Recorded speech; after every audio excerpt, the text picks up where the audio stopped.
శుభమస్తు. శ్రీరామ జయం. ఓం నమ శివాయ. నీటి నిల్వలను కాపాడుకోవాలి. నీటిని అవసరంలో ఉన్న వారికి దాహత తీర్చే నిమిత్తమై దానంగా ఇవ్వాలి. జలదానం చేయాలి. నీటి సంరక్షణ చర్యలు చేపట్టాలి. ఆ నీటిని వినియోగించి శివాభిషేకం చేయాలి. ఈశ్వరుడు అభిషేక ప్రియుడు కనుక ఈ రోజున సాయంత్రం వేళ మరింత ప్రత్యేకంగా స్నానాదిగాదులు పూర్తి చేసుకుని తెల్లని వస్త్రాలు ధరించి శివాలయానికి వెళ్ళి శివ సన్నిధానంలో ఓం నమ శివాయ అంటూ శివనామస్మరణ చేస్తూ శివాభిషేకం చేసే నిమిత్తమై ఏర్పాట్లు చేసి శుద్ధ జలంతో ఆ స్వామిని అభిషేకించినట్లయితే శివానుగ్రహంతో సమస్త వ్యాధులు తొలగిపోతాయి. మనోబలం పెరుగుతుంది. జలాన్ని పూజించాలి, జలంతో శివాభిషేకం చేయాలి. రెండింటి అర్థం ఒక్కటే. జలంలో దైవం చూడాలి అని బోధించేటటువంటి పురాణ ప్రపంచం, నీటిలో ఉండే ప్రాణశక్తి శ్రీమన్నారాయణ పరతత్వం అని బోధించేటటువంటి పురాణ ప్రపంచం, ఆ నీటితో శివాభిషేకం చెయ్యాలి అని బోధించడంలో ఉండే అంతరార్థం ఏమిటి అంటే, ఈ దేహంలో జలం ఉన్నది.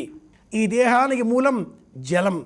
జలంలో ఉన్న ప్రాణాధారమైన వస్తువు ప్రాణశక్తి శివస్వరూపం, దైవస్వరూపం కనుక ఈ దేహం కారణంగా జలం, జలం కారణంగా దేహం, రెండింటి ఉనికి ఒక్కటే కనుక పెంచి పోషించే తత్వం శ్రీమన్నారాయణమూర్తి.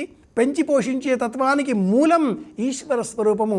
హరిహరాద్వైత తత్వంగా పరమేశ్వర ప్రీతికరంగా మంచి నీటితో అభిషేకం చేద్దాం.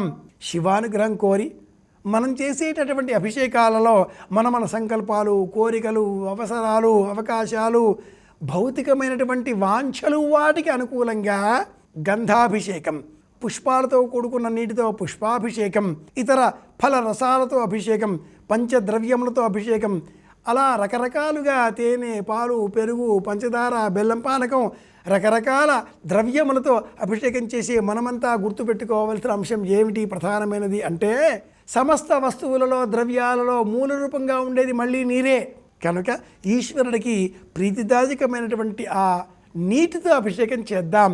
శుద్ధమైన మంచినీటితో పరమేశ్వర అభిషేకం చేస్తే పరమేశ్వరుడు పరమశాంతుడై మన సంకల్పాలను పరిపూర్ణం చేస్తాడు. శివానుగ్రహం పొందే నిమిత్తమై మనం చేసేటటువంటి సంకల్పంతో, సంకల్పాలలో ఓం నమ శివాయ పంచాక్షరీ మంత్ర జపం ప్రధానమైనది. ఏ సంకల్పమైనా ఈ మంత్రంతో కూడుకుని ఉంటుంది కనుక ప్రత్యేకంగా శివాభిషేక సమయంలో ఓం నమ శివాయ పంచాక్షరీ మంత్రాన్నే జపం చేస్తూ ఉందాం. ఈశ్వర స్వరూపంగా, విష్ణు స్వరూపంగా ఆలోచన చేసినప్పుడు స్నపనము, తిరువంజనము అన్న పేరిట విగ్రహారాధన చేసే క్రమంలో, విష్ణు స్వరూపాన్ని అర్చించే క్రమంలో వినియోగించేటటువంటి పారిభాషిక పదాలు కాగా, శివస్వరూపాన్ని అర్చన చేసేటటువంటి సమయంలో మాత్రమే అభిషేకం అన్న శబ్దాన్ని వినియోగించాలి అని కూడా పారమార్థిక విజ్ఞానం ఇలా బోధిస్తుంది. పురాణ జ్ఞానాన్ని అనుసరించి శివాభిషేకం నిర్వహిద్దాం.